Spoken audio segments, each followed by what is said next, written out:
Baiklah, selamat malam. Assalamualaikum warahmatullahi wabarakatuh. Kita lanjutkan untuk pertemuan berikutnya mengenai standar audit 501.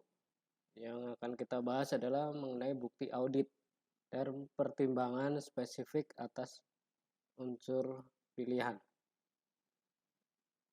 Di sini kita lihat dari tanggal efektifnya dan ruang lingkup bahwa dalam standar audit ini berkaitan dengan pertimbangan fisik oleh seorang auditor dalam memperoleh bukti audit yang cukup dan tepat ya. Nah, sesuai dengan standar-standar sebelumnya di SA 330, SA 500 dan standar-standar audit yang lainnya yang relevan yang berkaitan dengan aspek atas persediaan, litigasi dan klaim yang melibatkan entitas serta informasi segmen dalam satu audit atas laporan keuangan. Nah, tujuan dari auditor adalah untuk memperoleh bukti audit yang cukup dan tepat berkaitan dengan eksistensi dan kondisi persediaan. Kemudian kelengkapan informasi tentang litigasi dan klaim yang melibatkan entitas. Dan penyajian dan pengungkapan informasi segmen sesuai dengan kerangka pelaporan keuangan yang berlaku.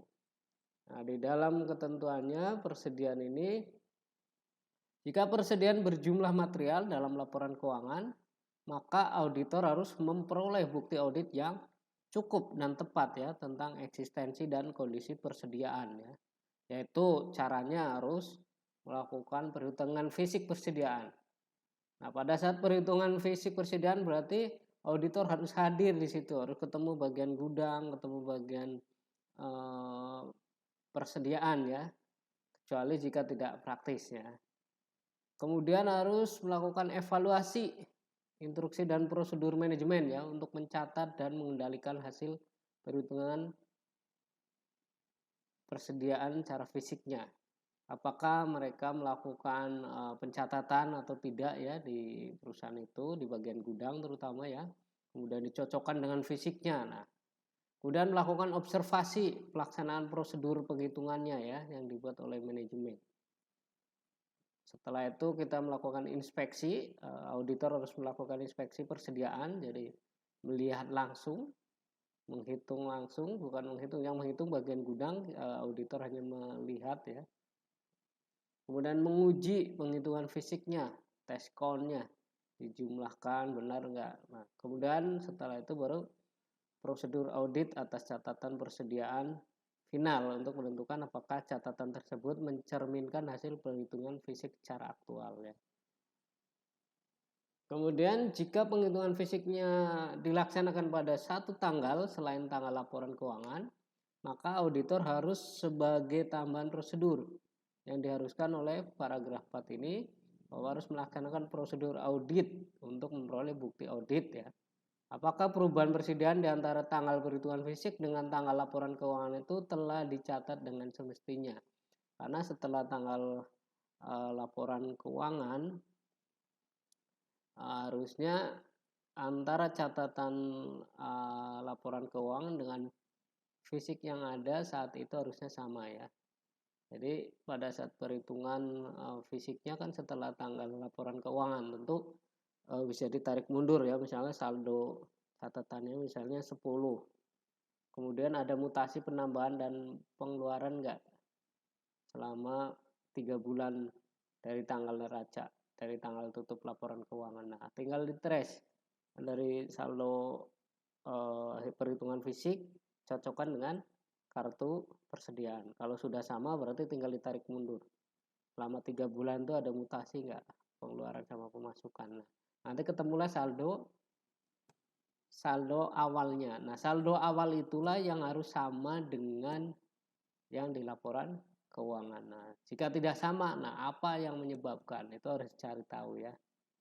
Nah, jika auditor tidak dapat menghadiri penghitungan fisik seperti pada saat pandemi kemarin ya, karena kondisi yang tidak diperkirakan sebelumnya, maka auditor harus melakukan atau mengobservasi beberapa perhitungan fisik pada tanggal alternatif dan melaksanakan prosedur audit terhadap transaksi yang terjadi dalam periode di antara dua tanggal tersebut. Nah, kalau yang kemarin pada saat pandemi, kami melakukan perhitungan persediaan itu menggunakan webcam ya. Jadi si petugas gudang menunjukkan, kemudian karena kita tidak bisa langsung onsite ya, pada saat itu sedang tinggi-tingginya COVID ya, jadi kami tidak melakukan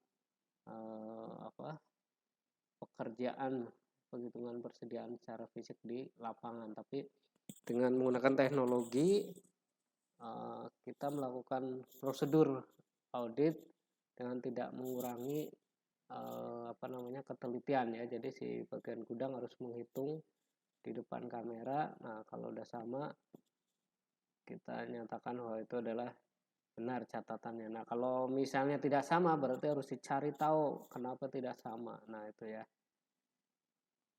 Kemudian jika kehadiran pada penghitungan persediaan fisik tidak praktis, auditor harus melaksanakan prosedur audit alternatif ya. Jadi harus selalu ada prosedur alternatif ya untuk memperoleh bukti audit yang cukup dan tepat ya tentang keberadaan dan kondisi dari persediaan.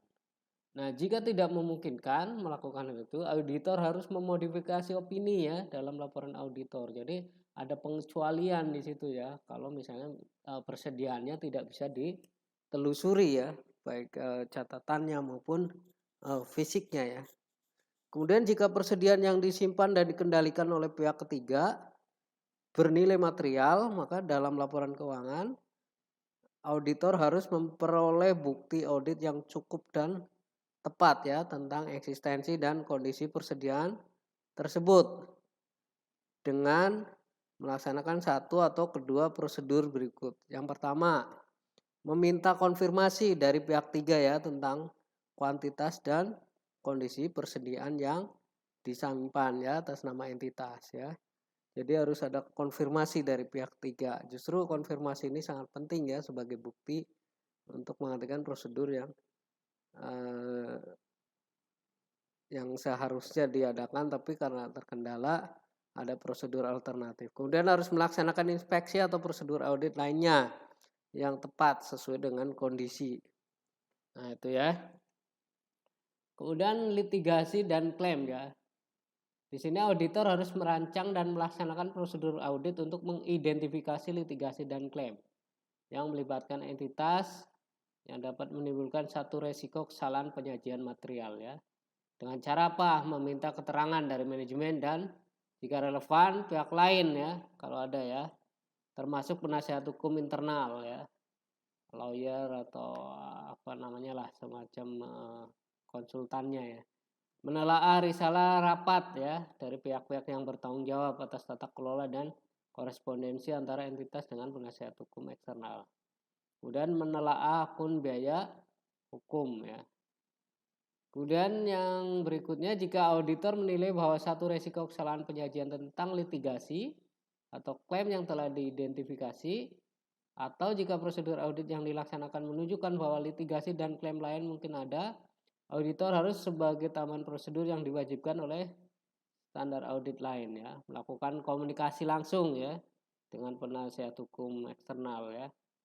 Auditor harus melakukan ini melalui suatu surat permintaan yang dibuat manajemen dan dikirim oleh auditor yang meminta penasihat hukum eksternal untuk berkomunikasi secara langsung dengan auditor ya. Nah, jika peraturan perundang-undangan atau organisasi profesi penasihat hukum melarang, maka auditor harus melaksanakan prosedur audit alternatif. alternatif. Nah, itu ya. Jadi selalu ada prosedur alternatif.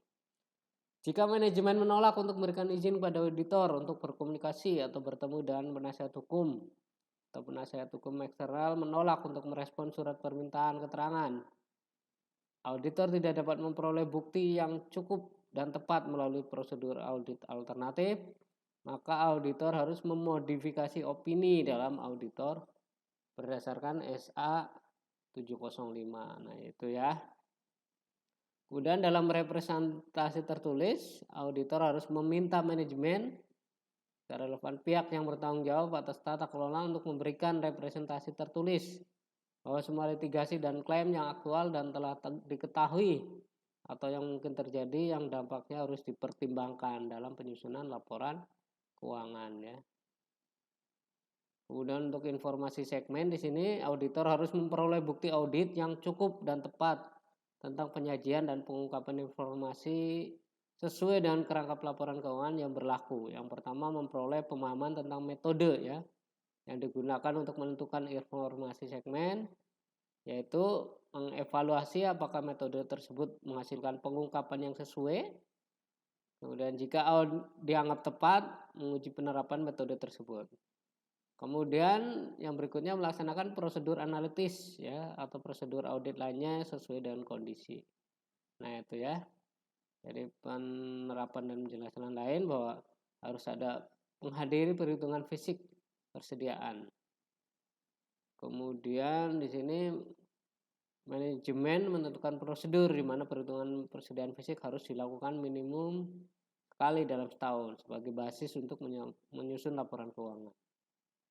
Kemudian menghadiri penghitungan fisik persediaan mencakup inspeksi persediaan, memastikan keberadaannya, kemudian mengobservasi kepatuhannya, kemudian memperoleh bukti audit tentang keandalan prosedur penghitungan ya. Nah, prosedur ini dapat berfungsi sebagai pengujian pengendalian atau prosedur substantif tergantung pada penilaian resiko. Nah, hal-hal yang relevan dalam merencanakan kehadiran pada perhitungan fisik ini sebagai contoh ya, mencakup resiko kesalahan penyajian material yang berkaitan dengan persediaan. Kemudian sifat pengendalian internal yang berkaitan dengan persediaan. Apakah prosedur yang cukup diharapkan telah dibuat dan instruksi yang tepat untuk penghitungan fisik persediaan telah dikeluarkan.